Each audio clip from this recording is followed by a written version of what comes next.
आपको बहुत से लोग सलाह देते होंगे अगर आप ये अमाउंट पर मंथ जमा करेंगे या निवेश करेंगे तो आज से 20 से 25 साल बाद आपके पास पूरे 1 करोड़ रुपए होंगे और आप बहुत अमीर बन जाएंगे। पर वास्तविकता क्या सिर्फ यही है? आइए देखते हैं। आज से 10 साल पहले जो सामान आपको 1 लाख रुपए में मिलता था, क्या वही सामान आपको आज 1 लाख रुपए में मिल पाएगा?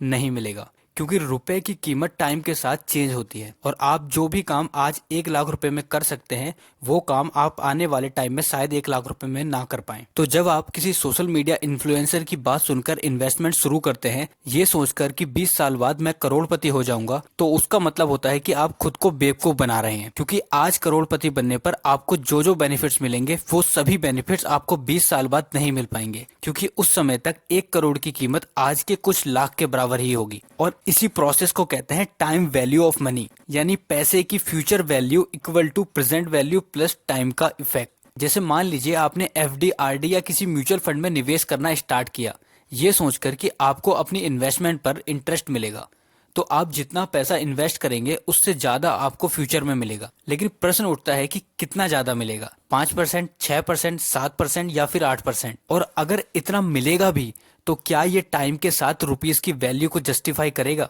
माना आपको अगले 20 साल तक 8% रिटर्न मिलता है, लेकिन वही 4 या 5 साल बाद देश में इन्फ्लेशन 10% हो जाता है और उसके बाद कभी 9%, कभी 10%, ऐसा ही सिलसिला चलता रहता है। तो 15 से 20 साल बाद जो पैसा आपको वापस मिलेगा उसकी उस समय वैल्यू आपके द्वारा की गई इन्वेस्टमेंट से भी कम होगी। तो प्रश्न उठता है कि फिर क्या हमें निवेश करना चाहिए या फिर नहीं? उत्तर है सही जगह और सही टाइम पर निवेश करना चाहिए। आपको ऐसी जगह निवेश करना चाहिए जहां पर आपको समय और देश के इकोनॉमिक कंडीशन के अकॉर्डिंग रिटर्न मिले, और इसके सबसे अच्छे ऑप्शंस हैं गोल्ड या फिर रियल एस्टेट्स। इन दोनों ही जगहों पर सही फाइनेंशियल नॉलेज के साथ निवेश किया जाए तो आपको टाइम के हिसाब से अपनी इन्वेस्टमेंट पर रिटर्न मिलता है। जैसे गोल्ड में अगर आज आप 50,000 रुपए निवेश करते हो तो 20 साल तक गोल्ड की कीमत देश के एवरेज इन्फ्लेशन के हिसाब से तो बढ़ेगी ही, पर साथ में अपनी डिमांड के कारण भी बढ़ेगी। तो इन टोटल आपकी इन्वेस्टमेंट पर आपको अच्छा रिटर्न मिलेगा। ऐसे ही प्रॉपर्टी है, प्रॉपर्टी का स्वाभाविक रेट तो बढ़ता ही है, साथ में इलाके में डिमांड और डेवलपमेंट के अनुसार भी अधिक तेजी से उसका रेट बढ़ता है। इन जगहों पे इन्वेस्टमेंट करने की एक वजह कल्चर है तो दूसरी वजह पॉपुलेशन भी है। भारतीय उपमहाद्वीप में रहने वाले लोग गोल्ड खरीदना और पहनना बहुत पसंद करते हैं, इसको अपनी सांस्कृतिक आदत मानते हैं।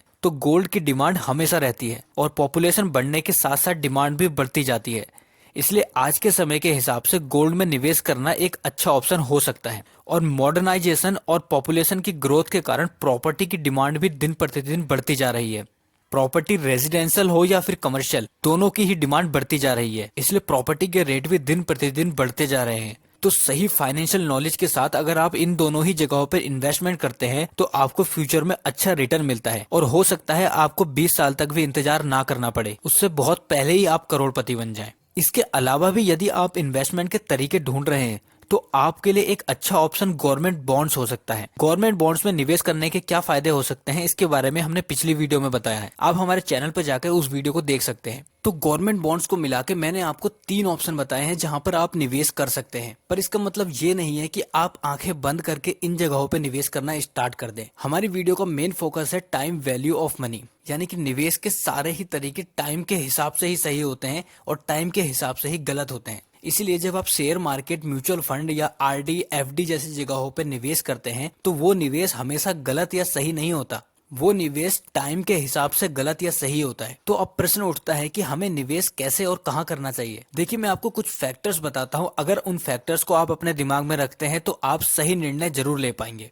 नंबर 1, जिस फील्ड में आप निवेश करने जा रहे हैं उसकी डिमांड मार्केट में अभी क्या है, क्या लोग ज्यादा से ज्यादा उसके बारे में बात कर रहे हैं, क्या लोग ज्यादा से ज्यादा वहां पर निवेश कर रहे हैं, क्या फ्यूचर में उसकी डिमांड बढ़ने वाली है। आप इस चीज के बारे में सर्च करना स्टार्ट कीजिए। नंबर 2, देश में करंट गवर्नमेंट कौन सी है और फ्यूचर में गवर्नमेंट कौन सी हो सकती है और उस गवर्नमेंट की पॉलिसीज क्या होती हैं, क्योंकि गवर्नमेंट की पॉलिसी पे निर्भर करता है कि आपकी इन्वेस्टमेंट में आपको कैसा रिटर्न मिलेगा। फॉर एग्जाम्पल, मान लीजिए आपने किसी कंपनी के शेयर खरीदे, तो अगर गवर्नमेंट उस कंपनी को सपोर्ट करती है तो फ्यूचर में उस कंपनी के शेयर बढ़ने के चांसेस ज्यादा है, और अगर गवर्नमेंट उस कंपनी या उस क्षेत्र को नेग्लेक्ट कर देती है तो उसके शेयर की कीमत कीमत गिरने के चांस ज्यादा है। इसी प्रकार अगर आप किसी प्रॉपर्टी में निवेश करते हैं तो आपको यह देखना है कि वहां पर गवर्नमेंट कौन सी है, क्या गवर्नमेंट उस जगह को डेवलप करने पर ध्यान दे रही है या नहीं। अगर गवर्नमेंट ध्यान दे रही है तो आप वहां निवेश करेंगे तो फ्यूचर में उस जगह की प्रॉपर्टी के रेट बढ़ेंगे। और नंबर 3, देश का एवरेज इन्फ्लेशन क्या है। आप देश के इन्फ्लेशन के बारे में सर्च कीजिए और पता कीजिए कि अभी इन्फ्लेशन क्या है,